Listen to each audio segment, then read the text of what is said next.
మనం గమనిస్తాం. మత్తయి సువార్త 28వ అధ్యాయము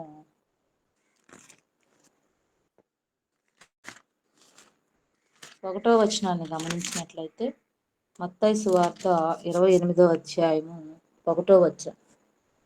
విశ్రాంతి దినము గడిచిపోయిన తరువాత ఆదివారమున తెల్లవారుచుండగా మగ్దలేనే మరియయు వేరొక మరియయు సమాధిని చూడవచ్చిరి. ఈ లేఖనాలు మనం గమనిస్తే, అంటే దేవుని యొక్క ఆ యొక్క పునరుద్ధాన దినాన్ని కూడా మనం గమనించినట్లయితే అది కూడా ఆదివారం. ప్రియా దేవుని బిడ్డ, ఆయన సమాధి చేయబడినటువంటి ఆ రోజులు మనం గమనించినట్లయితే శుక్రవారమున సమాధి చేయబడి శనివారము, అలాగనే 3వ దినమైనటువంటి ఆదివారమును విశ్రాంతి దినమున ఆయన తిరిగి లేచినట్టుగా, పునరుద్ధానుడు అయినట్లుగా మనము లేఖనాలను గమనించవచ్చు. ప్రియా దేవుని బిడ్డ, దేవుడే ఆ రోజును ఎన్నుకున్నాడు. దేవుడే ఆ రోజును ఆయన ఒక పరిశుద్ధమైనటువంటి దినముగా మనకు ఏర్పాటు చేసినట్లుగా మనం గమనించవచ్చు అన్నమాట. అంటే ప్రియా దేవుని బిడ్డ, అది మొదటి రోజు, వారములలో మొదటి రోజు ఏది అంటే ఆదివారము. అంటే ఆయనే మొదటివాడు గనుక ఆ మొదటి రోజును ఆయన ఒక ప్రత్యేక దినముగా నీకు నాకు తెలియజేసినట్లుగా మనం గమనించగలం. ప్రియా దేవుని బిడ్డ, కాబట్టి ఆ వారాన్ని, ఆ రోజుని, ఆ సమయాన్ని మనం దేవుడికి ఇవ్వాలని దేవుడి ఉదయకాల సమయంలో మనతో మాట్లాడుతూ ఉన్నాడు. అవును ప్రియా దేవుని బిడ్డ, ఈ లోకంలో మనం జీవిస్తూ ఉన్నప్పుడు ప్రతి రోజుని మనం మన యొక్క కార్యకలాపాల కోసం ఉపయోగించుకుంటూ ఉంటాం. ప్రియా దేవుని బిడ్డ, దేవుడైతే నిన్ను ప్రతిరోజు నాతో గడుపు అని అనట్లేదు, కానీ ఒక రోజుని, ఒక ప్రత్యేకమైనటువంటి, ఒక పరిశుద్ధమైనటువంటి రోజుని దేవుడు నీకు నాకు అనుగ్రహించి ఉన్నాడు. ఆ రోజుని ఖచ్చితంగా మనం దేవుని యొక్క సన్నిధానంలో గడపాలని దేవుడు మనతో మాట్లాడుతూ ఉన్నాడు. భక్తుడు అన్నట్లుగా దేవుని సన్నిధానంలో ఒక రోజు గడుపుట 1000 దినాలతో సమానం గనుక ప్రియా దేవుని బిడ్డ, దీన్ని ఖచ్చితంగా మన యొక్క కార్యకలాపాల కోసం కాక, ఇంకేదో విషయాల కోసం కాక, ఇంకేదో వాటిని మనము ఆశించి అటు వెళ్ళిపోక, దేవుని యొక్క సమయాన్ని దేవునికి ఇవ్వాలని, ఆ రోజుని దేవునికి ఇవ్వాలని, ఆ రోజు మనము దేవుని సన్నిధానంలో దేవుని పని బాటల్లో మనం ముందుకు కొనసాగాలని దేవుడి ఉదయకాల సమయంలో ఆ దినాన్ని ప్రభు దినముగా మనం గుర్తిరిగి ఆ దినాన్ని ఆచరించాలని దేవుడి ఉదయకాల సమయంలో నీతో నాతో మాట్లాడుతూ ఉన్నాడు. అలాగనే యోహాన్ రాసినటువంటి పత్రిక 20వ అధ్యాయము 19వ వచనాన్ని గమనిద్దాం.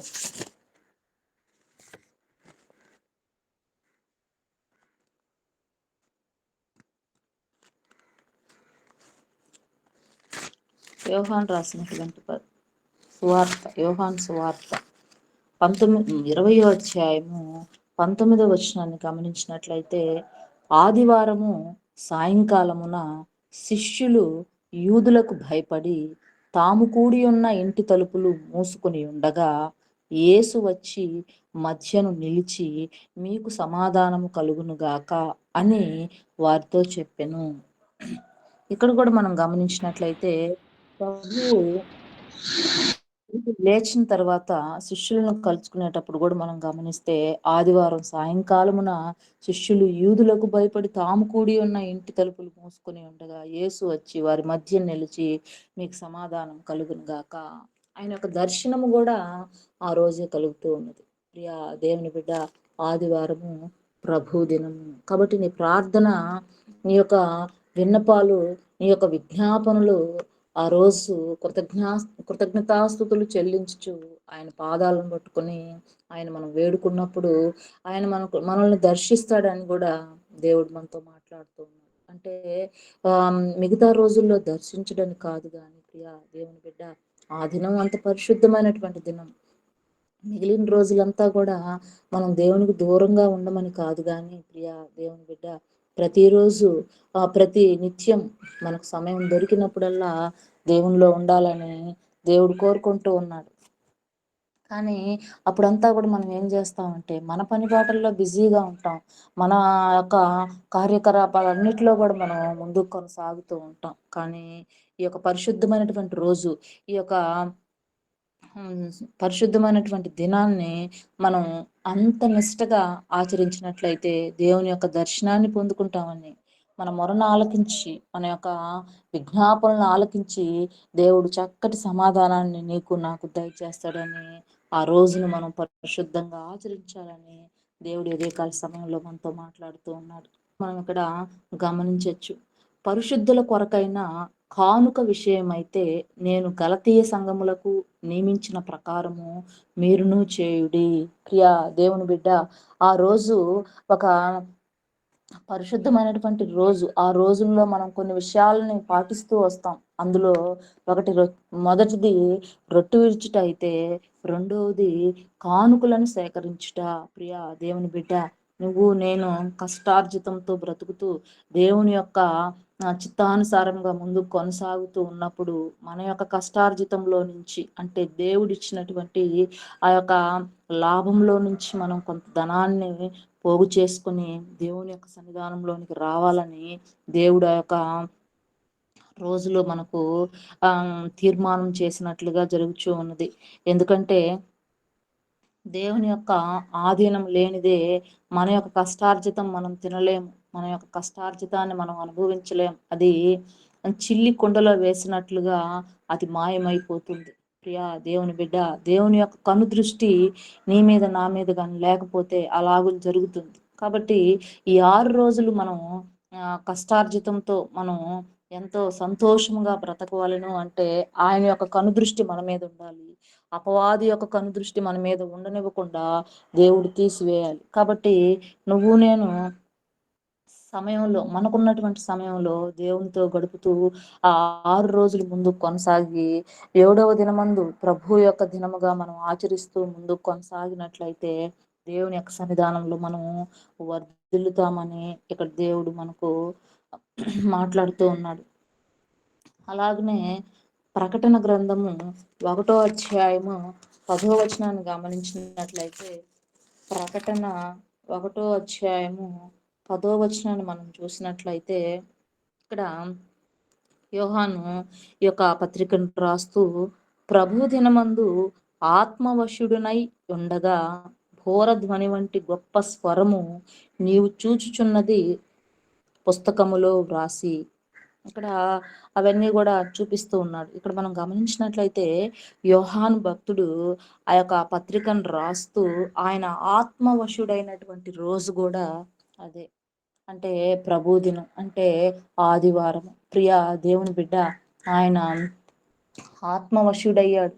కాబట్టి ప్రియ దేవుని బిడ్డ, ఆ రోజుని అంత పరిశుద్ధంగా ఆచరించాలని దేవుడి ఉదయకాల సమయంలో మనతో మాట్లాడుతూ ఉన్నాడు. అదేవిధంగా లేవి కాండాన్ని చివరిగా మనం గమనిద్దాం. లేవి కాండము 23వ అధ్యాయము 3వ వచనాన్ని మనం గమనించినట్లయితే, 23వ అధ్యాయము 3వ వచనంలో ఏం రాస్తున్నారంటే, 6 దినములు పనిచేయవలను, వారము వారము 7వ దినము విశ్రాంతి దినము, అది పరిశుద్ధ సంఘపు దినము, అందులో మీరు ఏ పని అయినను చేయకూడదు, మీ సమస్త నివాసముల యందు అది యెహోవా నియమించిన విశ్రాంతి దినము. ప్రియా దేవుని బిడ్డ, ఎక్కడైతే స్పష్టంగా దేవుడి యొక్క లేఖనాలు మనతో మాట్లాడుతూ ఉన్నాయి. కాబట్టి మనం పని చేయాల్సినటువంటి దినములు 6, విశ్రాంతి దినం వచ్చేసి 7వ దినం. ఆ దినాన్ని మనం పరిశుద్ధంగా ఆచరించాలి. ఆ రోజు మనం ఏమి కూడా చేయకూడదని దేవుడు మనతో మాట్లాడుతూ ఉన్నాయి. లేఖనాలు మనకు చెప్తూ ఉన్నాయి. ప్రియా దేవుని బిడ్డ, అది మరీ ప్రాణాపాయ స్థితి, ప్రమాదకరమైనటువంటి స్థితి అయితే తప్పనిచ్చి ఎప్పుడు కూడా మనం ఆ రోజుని నిర్లక్ష్యపరచకూడదు అని దేవుడి ఉదయకాల సమయంలో మనతో మాట్లాడుతూ ఉన్నాడు. దేవుడు నిర్ణయించినటువంటి ఆ సమయము పరిశుద్ధ సమయం, ఆ దినము పరిశుద్ధ దినము.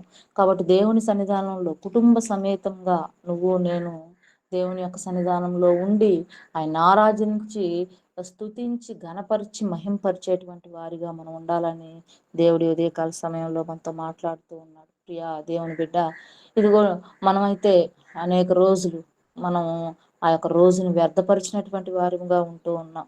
నేనైతే అనేక మార్లు ఈ యొక్క ఉద్యోగ రీత్యలో దేవుణ్ణి నిర్లక్ష్యపరచినటువంటి రోజులు ఉంటూ వస్తూ ఉన్నాయి. ప్రియా దేవుని బిడ్డ, మనం ఆశీర్వాదాలను కోల్పోవడానికి కారణాలు కూడా అవే అయి ఉండొచ్చు. కాబట్టి దేవుడు మనకిచ్చినటువంటి ఆ రోజుని తూచా తప్పకుండా నేనైనా, నువ్వైనా, ఎవరైనా కూడా ఆ రోజును మనం పరిశుద్ధంగా ఆచరించాలని దేవుడు ఈరోజు నాతో నీతో సూటిగా మాట్లాడుతూ ఉన్నాడు. కాబట్టి ఆ రోజును మనము వ్యర్థపరచకూడదు. ఆ రోజును మనము నిర్లక్ష్యపరచకూడదు. కాబట్టి ప్రియ దేవుని బిడ్డ, మనం గమనించినట్లయితే ఈ యొక్క యూసీవై టీం మనకు అటు మంచి ధన్యతను మనకు కల్పించారు. ప్రియ దేవుని బిడ్డ, ఉదయకాల సమయంలో దేవుని యొక్క సన్నిధానంలో ఉంటూ మళ్ళీ సాయంకాలం సమయంలో తిరిగి మళ్ళీ మనం అంతా కూడా ఒక టీమ్‌గా కూడి కొన్ని ప్రాంతాలను దర్శిస్తూ అక్కడ కూడా మన సువార్త ప్రకటిస్తూ దేవుని యొక్క సన్నిధానంలో గడిపినట్లుగానే అక్కడ కూడా మనం గడుపుచూ ఉన్నాం. ప్రియా దేవుని బిడ్డ, కాబట్టి మనమంతా కూడా ఆశీర్వదించబడాలనేదే దేవుని యొక్క ఉద్దేశం. కాబట్టి మన టీం యొక్క ఉద్దేశం కూడా అదే అయ్యింది.